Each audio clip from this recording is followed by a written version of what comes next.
Alors que les dirigeants du G7 concluaient leur sommet de 3 jours à Hiroshima au Japon en dénonçant les menaces croissantes de la Chine en matière de sécurité militaire et économique, le président américain Joe Biden a tenté de rassurer Pékin en affirmant que le groupe ne cherchait pas le conflit, mais il a mis en garde la Chine contre une invasion de Taïwan. La plupart de nos alliés comprennent clairement que si la Chine devrait agir unilatéralement, il y aurait une réponse. Le président ukrainien Volodymyr Zelensky a fait une apparition surprise au sommet, invité par l'hôte du G7, le Premier ministre japonais Fumio Kishida.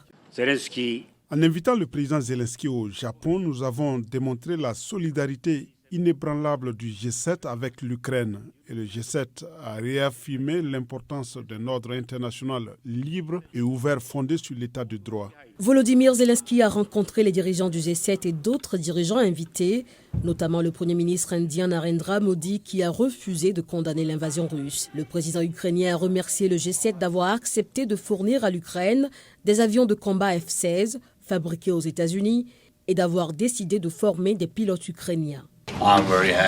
Je suis très heureux. Merci beaucoup. Merci à nos partenaires. Cela va vraiment aider notre société, notre peuple, à sauver des maisons, des familles. Signe du réchauffement des relations entre les deux plus proches alliés des États-Unis en Asie, Joe Biden a rencontré en marge du sommet Fumio Kishida et le président Yoon Suk Yeol, le dirigeant de la Corée du Sud. Ils ont discuté de la menace nucléaire de la Corée du Nord et de l'affirmation croissante de la Chine, deux menaces régionales qui ont rapproché les trois pays. J'espère que la Corée du Sud et le Japon renforcent leur coopération sur des questions d'intérêt mondial, telles que la sécurité économique. Le président Biden est retourné à Washington dimanche pour s'occuper des négociations sur le relèvement du plafond de la dette américaine, afin d'éviter que le pays ne se retrouve en défaut de paiement.